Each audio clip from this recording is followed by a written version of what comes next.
ഒരു ചാനൽ പരിപാടിയിൽ മതസൗഹാർദ്ദത്തെക്കുറിച്ച് സംസാരിക്കുകയാണ് നടൻ ശ്രീനിവാസൻ തന്റെ കല്യാണത്തെക്കുറിച്ച് പറഞ്ഞത്. മുസ്ലിമായ മമ്മൂട്ടിയും ക്രിസ്ത്യാനിയായ ഇന്നസെന്റുമാണ് ഹിന്ദുവായ തന്റെ വിവാഹം നടക്കാൻ കാരണമെന്നും ഇതാണ് യഥാർത്ഥ മതസൗഹാർദ്ദമെന്നും ശ്രീനിവാസൻ പറയുന്നു. ഭാര്യയുടെ വളകൾ പണയം വെച്ചാണ് ഇന്നസെന്റ് ശ്രീനിവാസന് കല്യാണത്തിന് പണം കൊടുത്തത്. പണം കൊടുത്ത മമ്മൂട്ടിയോട് കല്യാണത്തിന് വരരുതെന്ന് അഭ്യർത്ഥിക്കേണ്ട അവസ്ഥയും ശ്രീനിവാസനുണ്ടായി. 1984 നടനും തിരക്കഥാകൃത്തുമായ ശ്രീനിവാസന്റെ വിവാഹം നടന്നത്. ഇന്നസെന്റും ഡേവിഡ് കാച്ചപ്പള്ളിയും നിർമ്മിച്ച ഒരു നുണക്കഥ എന്ന ചിത്രത്തിന്റെ ലൊക്കേഷനിൽ വെച്ചാണ് വിവാഹത്തിന്റെ പദ്ധതികളെല്ലാം ഇട്ടത്.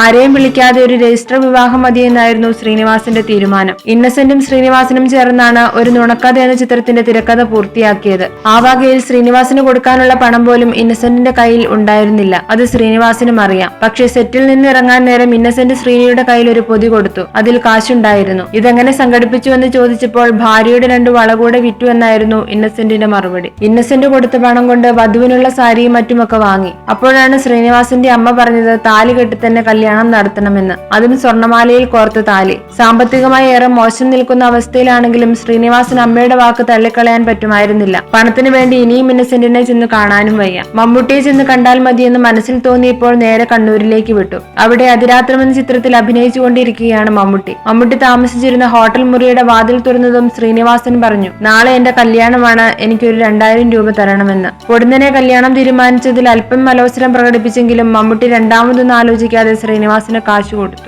കാശ് കൊടുക്കുമ്പോൾ മമ്മൂട്ടി പറഞ്ഞു, കല്യാണത്തിന് ഞാനും വരും. അത് കേട്ടതും തന്റെ സ്വതസിദ്ധമായ ശൈലിയിൽ ശ്രീനിവാസൻ പറഞ്ഞു, കാശ് തന്നതിന് നന്ദി, പക്ഷെ നിങ്ങൾ കല്യാണത്തിന് വരരുത്. ആരും അറിയാതെ രജിസ്റ്റർ ചെയ്യാനാണ് പ്ലാൻ. എന്നെ ഇവിടെ ആർക്കും അറിയില്ല. പക്ഷെ നിങ്ങൾ അങ്ങനെയല്ല, അറിയപ്പെടുന്ന താരമാണ്. നിങ്ങൾ വന്നാൽ സംഭവം എല്ലാവരും അറിയും.